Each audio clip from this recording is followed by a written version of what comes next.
thil sual lian tak ka lo ti ni kum sak liam ta khan ka fa le kan pui chu thitu kan hu chia min hovia wil ne ka rin ni niro srang chuan kamu manglama te po voi khatal chumin ron tlo nge om sia tin pa pakhat hi aloin ngei tua ti chuan kum sak liam ta thil thleng ka ton tu ma hian kan en nok don ani luna chuan kapi hei engkim ka ti fel vek pe han en vel te le tin alo soya tuna hianin thil thang te duam to lo ni chuan bungwa te ni vangai te kha ka vat le vat ange an tia ole thae le ole ati ama chotu hian avan khoi thak ta kem ni khata na pathuma thonga ya nau pai bok sia apasala chu pen sarveya en kol nam paisa tam taka mong bok si nun he chu lo har sa ni hi ati ti chon le luna chu thil de vak to chon hun pa ta hina vakala wan hi samuel pa te nia chu wang chuan ba te ke khi ka va pe don ani a hlim ngai po ka pe se tin aloi ngai tua ma se in chung alu to che chu in hau thong ma khia chu pa me chu en ti ka ngai paisa ha mi pek le ti tuma lo ti ya phone a chuan mi pakhaten alo hau ton chu lo nia longoi tu luna nen kanin mangaya chu wang chuan malam panin gan kal zel ton anti chuan phone mi hian ha luna me che se khomo entika ma ani kha kampom ngai don lo chu wang chuan lo ho va do i do ho ni chuan doctor thiam ba ka kan roenga ti chuan i kan sok the kan en kol don ya chu tiang ani lo chuan i dam chuak zo lo chu wang chuan ani nan khanin thun nga lula i dam chuat theina ton ma kan lang lo ti ya ni ro chu tiang chuan ti su anti po chuan du than tu dang om bok si lo chung chu luna chuan alo khia ai to na chu buai ta khop mai alan dan chuan ka pasal samuela adam thena tu dal to chu ke ma kalo ni ran ani chu mole ti na me tu chu tla zoi maya poni se ain sum frama ti chon gom chunga chuan avaluda samuel enge an I thaim he ke kaloken chesin anti chuan inga tinge he tiang te mino kena anti chuan I thing hil toem ni voin khai ba te dom atia samuel a chuan a kut chu han vona luna kalom kop mai min trom pina zong vain kaloma chuan nang le ka follow piang mai tu hi nun lim taka an man thena turin kadam that vela thei to pin ma kala chodon ti hi ka tiam lu che ni an ti chuan ola ka khia kalo thengil don lo nia chuan ikek te po kha ela thain ka khia tin kek chu an e ti vela ni nakina chuan samuel chu amu hira luna chuan samuel poi ka ti khop mai ke ma wang ni tiang din mun thalawa hin dinga chu wang chuan ibula ko umzel chuan I thi pha mai don nin ka khia tin envelope chu an pho chuaka ti chuan akal santani lekin de wa chuan samuel chu kan hau chuaka luna khongoi an tia an hoi vela luna chu amata mai lawa abula chuanin lekha no chia chu an mu chun rang takin an langa la samuel he lekha I mu me chuan mun hlataka ke chu ko tong ibula hi katan chuan thil lomum tak mai nia ma chu min kha thiam don nia du than to dang ka nei lo tat ni ipa nen kanin betwa ipa chu nang ma boi pui du kan akon kal vat dona idam thathi ka du bek ania chu wang chuan thatakin loin en kol la ka du ni ke le ka fai ro chu dam chungin min photo don lo ni chu chui ro pom thiam don nia a han ti chuan ni ro luna khoi tin pon la ma chuan an chuak nga la ti chuan le thayang tok chuan a han zonga luna khongai tin kholai ti chuan an au ngia la ma se mu si do ki na chuan a pia de wa chuan mi ho hin lo khom de lai maya mai thlo tak chuan avatlan nga la inge ni eng thil nge thlenga afadi midang hola chuan engvok ma lo se bok si do a han hoi vela chua da dun te sin lo de nuai maya ti chuan thri pakhat chu alo bok chu thri a chun ti sin alo kai do nuai mai boka ni lo tin a han changa luna thri ong nei me khalo ni sia engkim chu kha thiam ta luna tin lo kon tak chuan an out of vong bai ni ole an pe do tron chuan Samuel pa te chu an ron thleng ve ta chi mai a ka chang kang tak me lo kalin alo chuan tu kong ka te po an lo hon sak vat ani ti chuan le pa chu lo kal na ya Samuel ka me che kha dam doin lam an phua ma se kong laka athita ni kha chuan ama voina hun tu po mu mal devin ka siam sak don chen ya le ka naw te ho ka lo kalula ka fa pai lo be pui ko le atita chu thu khre chun Samuel po chu a zoi do nok maya ti chuan in na ma chuan an hoi ho ta ni ole kum sari nuwa chuan tun hun kan lo en le thonga Samuel chuan thri chu ala hum ran maya anu pui thalak po chu ala kol ran mai luna ke ma wangin ni ti thi ni poi ka ti the mai ke ma wang ve ka ni tin alain thiam lo em maya voi khatal email mule thela ka van du tak em tin ai ngai to ni ole heti la hian me chano pangte an ti chuan botol hi alo chak mol maya apia me te ho chuan sulai no pangte so akhong i thak tak ani o apa la chu bo dai mai de hala anu la chu phuselo na ne ya na thok the do buk si ro ti chuan a thiang tok son na thoka tuma be chan tu ne buk si ro wa thon thu mi ang mai ni khong i thak tak ani tin lo sei ni ti chuan an chuan anu luna ne la chuan vakalin nu avatia hey voin chu botol dam tak ka chawa sin poisa tam takan ne huna chuan dum doina ka hoi chenga ti chuan inat na hi kan en kol dam nge ang an ti vea lunai chuan a fano chu abianga chuan chula han tuma ma se a ron khuwa thi chuan a ron luak zia nu ngatinge ka tongin thi chhuwa tin a fano chu mang ang ta le mayam chu ta le medang ho po chuan an on boi pui ngal wata boi inu hi thalo le mai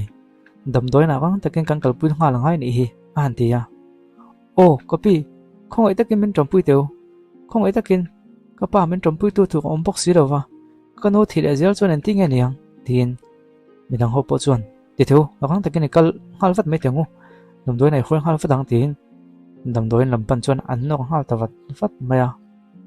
chutia dam doin lam pana an nok lai chuan Mr. Samuel chuan lunai te chu a gon mu deuh thuak driver hena chuan luken han ding lokte an ti ya ma se a angai love ka mu sual pala ni e tin lan le me ro ate to zo ne ole nam doin lam pang chun va thlenga doctor no mem tin han awa chuta helai nu hian doctor pa pakhat chu han von chot maya khoi te kenani himin en sak teu jin khan thin ron luaka anti chuan heu ani mo khoi kan en ange tin yang tak chuan a han en ngal do wat maya ole a thuak lama hian hausat na nei ning ka khia tin anat na chung chang chu a han sei zung maya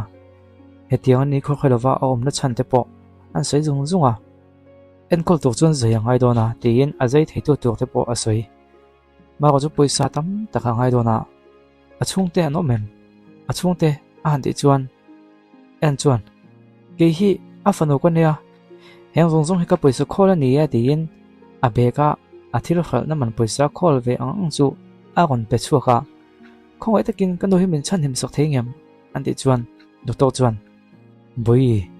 poisa hi alat lem lu tuka atita chuta helaya ma kan khoi tu te hian an theianga min poisa chuan han tho khoma chuta en hena chuan boi hi kam poisa nei chuna nia ma se kan peng che an tia ti chuan helai nu po hian ke po kha kan ei zong kan peng che an tia ti chuan en chun doctor hena chuan an pelea doctor heng zong hi ka peliang che kan no chin en kol thei dong em an tia doctor chuan rel ha tak chuan boi poisa hi a tom tok lova ma se ni e a thei angin kan lo en kol photanga ni sari chung hun ka pe chenga ni sari chungin poisa cheng nuai thum in nei man ngai don ani a han tia chuta le ma kan khoi tu te ho hi an mang ang ta viau mai ma se en chuan doctor không ai takin kan no hi min en kol sak phot mai teu cheng nuai thum tu du le lo zong don nia ati ta ringot mai ni ti chuan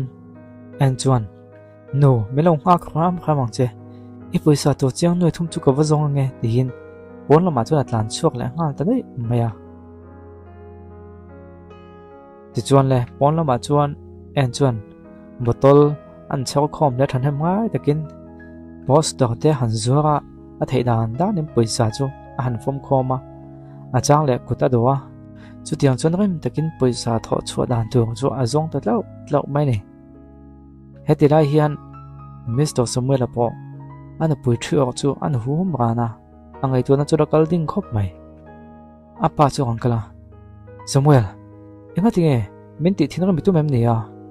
voi tam tak Scott chung ko fanu hi muturin ka ti chen lam ni inga tinge ila kal lo chewa an ti chuan Samuel chuan kapa ama pang ko se chiang viu ton ka khia no pui lu na ka nei to a midang mai chia chu nei ka tum to lo ni a han dia lu na le bok mo ane kha kom sakhi dian ta athile to ni rom ni a han ti chuan nie ke ma wanga thi ni an dia apa chuan kham hei chia khai thei ngin hal phát ngai ni an ti chuan min lo kha thiam to ka kal phát ngai tin Samuel chu tho lo ya pon lama chu na chuak ta dei maya apa chuan chu no pong mai chu tin thinrim takin an ko ji do sok maya inga tingi mo kham hei chia ngot kha angai tu chaw chak nei tin apo do chu an po chu ka ti chuan na chunga thri chu lain kha he ro pai bong hal de ro he tiang inga ta ma thang kai to lo an ti chuan oh Mr. Payne hello ting ha don nia ati ti chuan chu thri chu lain kong si ga chuan am pai ta dei mai heti lai hian en po chu kong si ga chuan botol chak tu zong in a ron kal ve me ka bol ho bo ma hu chuan rang takin an hai ngal vat a chunga chuan mi chang e bang te chu lo oma lom takin an la a han e ngala a chunga chuan thri pakhat hi lo om reng mai chu thri chu han en chianga he chu amana to vi wanga anu chan him nang kam mang theng nge yang tin ti fu ain te ta vi o mai ola na kin do chuan Samuel po chu in lama chuan kan ho ve la ta ako ma chuan an lu ta podwa thri chu lak le mai han tu ma se lo bo to dei mai ni lo pendant kha khong he om tin an zong ha lu chu ai mai apa ne na chuan vakal hal kapa khong he thri kha om man ti chuan abo to niang alo ti mai engtina tin a phone chu an phora tu na hin rang takin khopuya kha pendant kha zong hal tu kan thu pe ro atita anau te ho chu zon ti hal ni ole dam doin lampang lo langa ti chuan en po chu do to ne na chuan vat la na chuta do to pa chuan boi voin hi kan en kol theina chu hun top ni khani to wa poisa ha in lo zong ma thei tu em a zain tu poisa in pek ro chuanin kan chho tiom mai chu ngai do na an ti chuan doctor poisa chu kala nei de chi rawa ma se he thui hi ka muwa hi min lak sak thei ngem hi lau la chu chung kan no chu min chan him sak thei ngem tin han nge na doctor chuan jet penten chu han la nga la chu vele a pe de wa chuan motor chang kang tak mai an ron plan kha la chuta driver chuan kapu CCTV te po kan en vek to a I jet penten kha sulai me chno pangte son ala nge ye an ti chuan a try if kal nga lang han tia ka tong chuan Samuel chu kan chuka chuta en chuan chu tia amma ni lampana mi lo kalan mu chuan rang takin doctor ko ta tong chuan jet penten chu an la nga la vata chuta le helaya Mr. Samuel assistant hian boye khong ei thu chang ha mi ron pe kha ro an ho tu pa ta hi ni ya a ti chuan ai ni lo he chu ke ma chak ve dio leo lom atia nang ma chokan ni mo ni ro mo ama ta hi ni lom mi ta chu tiangin ala ko ngo thele nam yang takin pelet ha ro ani lo chung ku kan thla don chen ya a han ti ya en chuan ai he chu ka chawan ya ka ta ni to tu man he na ka pe don lo an ti da tlat mai chu mai chno pangte mai chu kan thui ngel do mo tin ben mai chu han tu ma se Mr. Samuel chuan lokin no longoi te tin alo kal na ya boi enga tinge he ting hin oma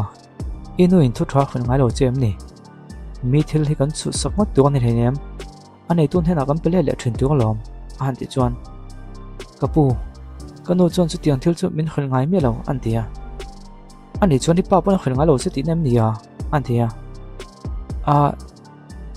pa hi ka nei chi lawa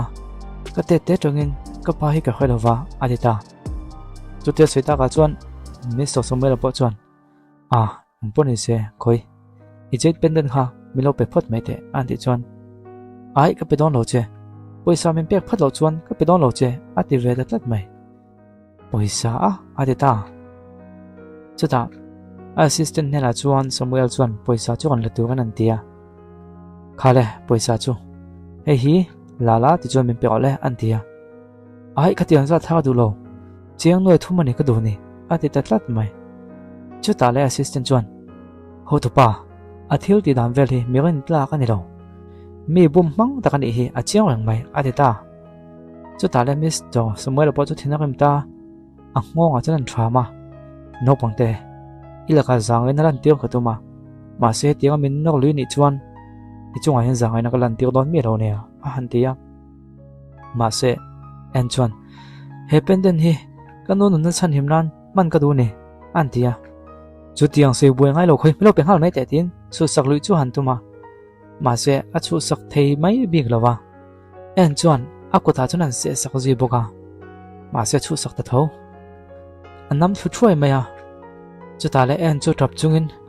khongoi takin min pe ko an lo tia akut ase nan hu ma chu an en chuan assistant chuan kapu ikut tha thaim anti chuan ka tha eno pangte hi ka mu pha ka voi khat ma lo in dan tio su antia kal mai chuan han tum chuan en chuan ake ko a chum patin khongoi takin min kal san su kha pendant kha kanu en kol nan ka mo molom min kal san su khongoi takin antia kal mai te tin an nok thule ta thok maya chulai mun atang chuan uncle santa ne khongoi takin lo le te u kha pendant khamilo pele te u tin trak chung chuan a au ta lom maya chuta doctor hena chuan ava thing thia ava bokwak phaya doctor khongoi takin kanu hi na no chuak roi su poisa chu ka jong mule mayang khongoi takin honin pele ro tin han nge na doctor chuan boi apoi ka tilhe mai eng ma ti thei ka nei ro ni antia ma se en chuan ma chon thing an kon deuh lop maya an nge na ma se doctor chon ti thei nei si ro wangin anau te ho chu an signala ti chuan lunai po chu damdoin thong chuan an ron nok chuak ta chutia lunai damdoin thonga an lo nok chuak chia chu Mr. Samuel te po khan an ron tlan pela ma sen en lem lo wangin an hulem lo ne an tlan pel ta ne chuta le Mr. Samuel na poisa pe kang chun te chu han tham khoma doctor hi ka piang chu awai hian ti chuan abak zong chu nakina ka wan zong mule mayang a han tia ma se doctor chuan boi poisa chung chang ani to lo tuna local pa iti lung olo em kha he hospital thunei tu fa pa ni ya Mr. Pe na fa pa ni chu wang chom poisa eng za da tampo min pe mala kan hospital a chuan in hui chu kan enkol thei to lo ni an ti chuan ni lo doctor kang ge na che khongoi takin tin thei to chana han gen dia doctor po chuan kal phot mai te tin anam sun ve ta dora in chung lo ma chuan ro san ve ta dei mai ti chuan le en chom poisa chu han tham khoma anu hena chuna kon kala nu lungai song che min enkol thei to doctor chu ko zong mu em ang tin ala soi ve fan ani ola chun zom zel chu episode le kan kon tianga alo chu hun lo changula kan kon chi chuak le ba don ni